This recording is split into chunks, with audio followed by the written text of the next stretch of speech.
First of all, let me start with some basic assumption that in Ukraine you have so-called pluralism by default, which means that no political force in Ukraine since independence was able to concentrate power in one hand. This is connected with the fact that Ukraine is regionally very diverse. There are different players which balance each other, and opposition always played a very important role in Ukrainian parliament. Also, according to Ukrainian constitution of 1996, the president actually didn't have power to dissolve the parliament. So they had to coexist. And for example, in the referendum of 2000, which was done in very, Soviet manner, and Kuchma tried to establish a very strong presidential system, and he won the referendum. But the Constitutional Court said, first of all, the Constitutional Court crossed out 2 of 6 questions proposed by Kuchma, the situation which is impossible in Russia. So the Constitutional Court said no, 2 questions are not constitutional. And then the Constitutional Court in the year of 2000 said, despite the fact that Kuchma won the referendum, according to Ukrainian constitution, you need to approve these results in the parliament by 2/3 of its members. And Kuchma lacked 6 votes, despite all the pressure which was done on the members of the parliament. So actually it showed that the situation, the system, the constitutional design was much more stable, balanced compared, for example, with Russia, and that there are windows of opportunities for further democratization. And that's what happened. That's what's happened during the Orange Revolution. I will not here elaborate on the history and what happened after the Orange Revolution. We know that Yanukovych then won the victory in a democratic way, which was one of the paradoxes of democracy in general and Ukrainian democracy in particular. And since 2010, Yanukovych tried to establish authoritarian regime in Ukraine. So definitely he wanted to create authoritarian regime. And the country was moving in that direction, but he failed. And he failed, first of all, in the 2012 parliamentary elections. Because you know that Yanukovych changed the electoral system, but nevertheless, on party slates, opposition won the victory. 3 opposition parties received more seats than Party of Regions and the Communists. And definitely when you have half of the parliament which is not controlled, it's difficult to establish a authoritarian regime. EuroMaidan. You know that the impetus for EuroMaidan was refusal of Yanukovych to sign association agreement. Actually, I think he made a huge error, because if he had signed this agreement, I think he would be in a good position to actually win presidential elections of 2015, because it would be possible for him to reposition himself and to see some of the electorate of the opposition parties, so-called pro-Western electorate. But I believe because of Russian pressure, he decided not to sign the agreement. And that's how EuroMaidan started. But very soon, EuroMaidan actually reached the scope beyond just European integration and signing association agreement with the EU. So it became the fight against corrupt and criminal regime. What is important here to understand, that this was non-violent protest which lasted for 2 months, totally non-violent, in freezing temperature, 20 degrees below 0. For 2 months it was totally non-violent. And from the very beginning, Ukrainian activists were asking the West to introduce sanctions against not Yanukovych, but at least some people around him who were responsible for repressions. And if these sanctions were introduced, perhaps the total development would be different. But the first Western sanctions arrived only after Yanukovych escaped the country. Only after that.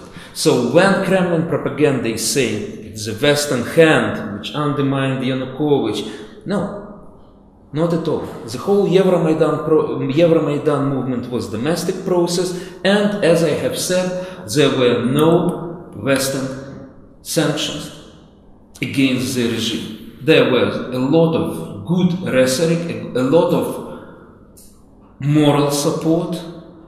Important politicians appeared in Maidan. That was very important, but first of all from symbolic point of view.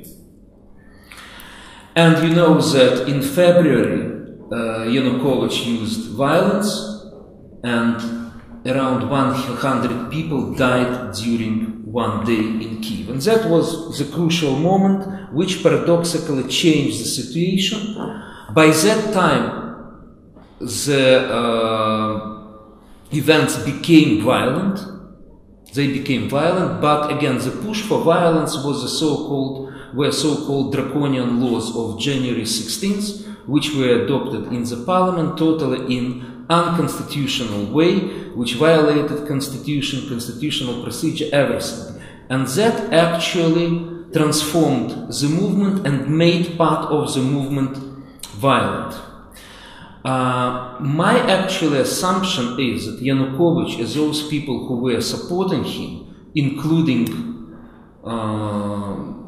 people in Kremlin, they were interested in making the developments, the events violent, because they could provoke, make provocations and destabilize society and play accusations about the role of the right sector, which was very overestimated. The role of the right sector was very, very overestimated, and I believe it was played deliberately by the Russian propaganda and, well, by Yanukovych as well. And I will give you some figures. There was a self-defense of Maidan, self-defense, which was non-political structure. And there were, 40 hundreds, sotnya. Okay, so the units were divided in sotnya, 100 people. So these hundreds were 40. Only 2 of 40 belonged to the far radicals and to the right sector in particular. That's about the role of the far radicals. And I was told that Andreas Umland was speaking here, so I believe he also provided you with some information about that. It's important also, so actually I would like to quote Andreas Umland, who prepared a very good public statement during events in Maidan, which many people, many scholars signed, myself included, and I believe this phrase is very important to understand. So for some reason, international media concentrated too much on the far radicals. One of the explanations is simply because of sensation. Okay, so I was approached all the time by journalists, Western journalists, and they were asking me, what about the role of the right sector? And my question, why you are so interested? Let's talk about self-defense, let's talk about some other political forces, which really were important for Maidan movement. But nevertheless, you know, journalists, they are always interested in sensation, so they concentrated too much on the role of the far right, and definitely part of the explanation is Russian propaganda and what you can hear on such channels as Russia 24 or Russia Today. What is also important to understand about Ukrainian movement, Ukrainian Maidan movement, is that it was quite broad movement.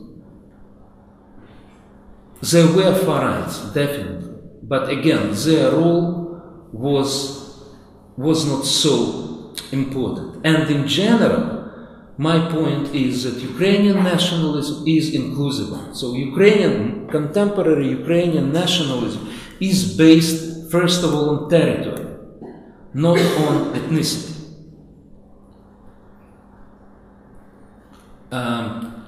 Again, when Ukraine became independent, even before independence, in fall 1991, there was the law on citizenship of Ukraine, and actually this law adopted zero variant. So everybody who lived on the territory of Ukraine could become Ukrainian citizen. No census at all. You are living here, just apply and you will become Ukrainian citizen. And events in Maidan also demonstrated that those people who participated in Maidan, a lot of them were Russian speakers, a lot of Jews.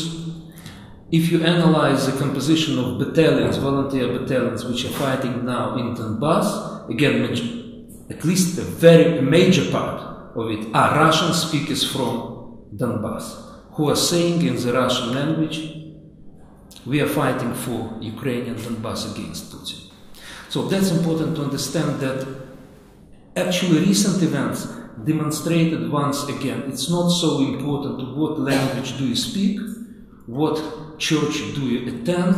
The basic thing is that you are recognizing that Ukraine is your motherland, and we are not going to be subdued by foreign force. And that's the key issue for being Ukrainian patriot or member of Ukrainian political nation. Well, these are another figures which actually demonstrates exaggeration of the role of the far right in Ukraine. Svoboda, at one point this party was far right, that's far right, that's true. But they moved now to the center right, so they are not far right anymore. Anyway, Svoboda, the candidates from Svoboda and the right sector, they gained less than 2% of the votes in the presidential elections. And compared to the result of National Front in France. And we know results of far rights in other European countries. So when I hear voices from the Europe about the threat of the far right in Ukraine, I'm saying, guys, look what's going on in Europe.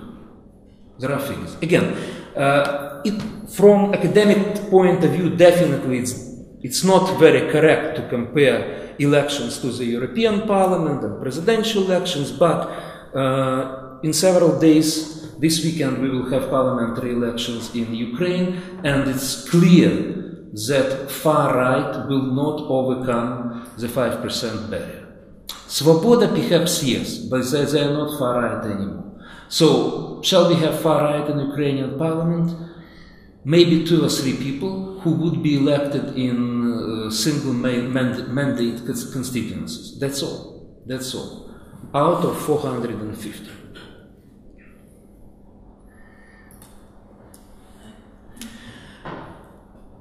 What happened after Yanukovych escaped the country? This is also interesting. There was an interesting situation when actually members of the Party of Regions, they recognized the new authorities. Members of Party of Regions are very conformist, and the new government was formed in legitimate way by the vote in the parliament. So Party of Regions voted for the new government. And the so-called governors in the east and even in Crimea recognizes the new authorities. So if there would be no Russian intervention, the transition would be smooth. And that's the very reason why Putin started aggression. Crimea's annexation. Just for you to think about it. Is it correct to compare Crimea with Sudetenland or Kuwait? I'm putting the question. I don't give an answer. Everybody is thinking for himself. Saddam Hussein said, there's no Kuwait, it's ours. Right? Also, what happened in Crimea is the first annexation in Europe after World War II. The previous annexations happened on the eve of World War II. Even Northern Cyprus, formally it's not annexed by Turkey, right? Kosovo wasn't annexed by another state. So what Russia did, actually Putin could use the option of having Crimea as so-called self-proclaimed republic, like Transnistria, Abkhazia, and that was a very, and that was one of the scenarios. But most experts which predicted this scenario failed. Putin decided just to annex and to change the whole post-World War II order. Definitely it was violation of Budapest Memorandum of 1994. So Ukraine gave up its nuclear arsenal, the third largest in the world. British, French and Chinese combined together. In exchange for the so-called security assurances. Unfortunately not security guarantees, but so-called security assurances. It appears that it doesn't work. And actually it's a huge blow to the whole non-proliferation regime. Because when you are trying to persuade other countries to give up nuclear weapons, what are the guarantees? Can they believe to the word received from the great powers?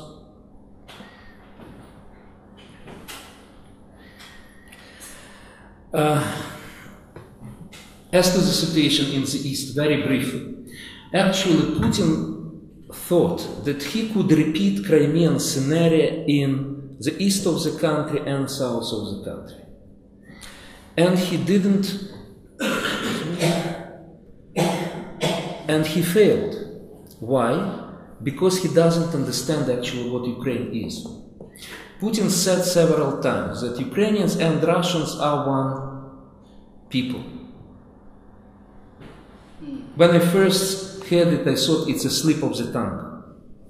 Maybe he was talking about, once Orthodox civilization, some common history, something like that. But he was repeating it several times. And it shows that he doesn't understand that despite the fact that a lot of Ukrainians are speaking Russian, despite the fact that we are Orthodox, most Ukrainians are Orthodox, we are different nations with different history, with different political culture. And that's the basic reason for his failures in Ukraine. I will give you figures to understand the attitude in the east and south. So Putin is talking about Novorossiya, southeast.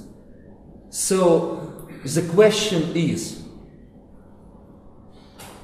do you want to secede from Ukraine? And it was done in April. So, and you will see that in Donetsk and Lugansk, the figure is quite high. This is about 30%. But still, it's minority, even in Lugansk and Donetsk. And if you take Odessa or south of the country, it's just in Odessa, it's 7%, Odessa region, 7%. Okay, so there's no such unity as southeast. It's something mythical which Putin trying to invent. And even in Donbass, there was no base for separation from Ukraine. Nevertheless, Putin started this conflict, but I believe in general he failed because he wanted to repeat the Crimean scenario, and he's not able to do that. Now, definitely, the situation is difficult. It's not clear what will go on, but it looks like, to a certain extent, the situation is stabilized. In general, the territory which is controlled by so-called separatists in Donetsk, in Donbass, comprises 2% of the territory of Ukraine. Also, Putin definitely will try to use it in order to influence Ukrainian politics. And finally, just for you to think about the Western reaction, if it's effective or not. Oops. Presentation. Here. Yes. Okay. So the choices for the West. Either you have appeasement policy, so you are saying important words but without real deeds. And that's what happened right after Crimea, because I believe that the Western reaction wasn't adequate. If the Western reaction would be adequate, then Putin would not be able to start his offensive in Donbass. But I believe Obama was wrong when he said we will never, the solution would never be military. We will never use military force. Okay, we understand that the West is not going to use a military force. But when Obama said we are not going to use military force, this is just an invitation from Putin. Okay, I can do that. So the question is, either you have appeasement policy or strong reaction. And the West during the Cold War demonstrated that yes, there's potential for very strong reaction. Actually, now I have a feeling that the German position is changing. The German position is becoming more stronger, much more stronger. And despite I'm criticizing Western position, I'm saying that it wasn't effective. Nevertheless, one of the factors which stopped further Putin aggression were the Western sanctions. The important thing is now not to downplay the role of these sanctions, to continue to use them to stop escalation of the conflict and move towards de-escalation. Thank you very much.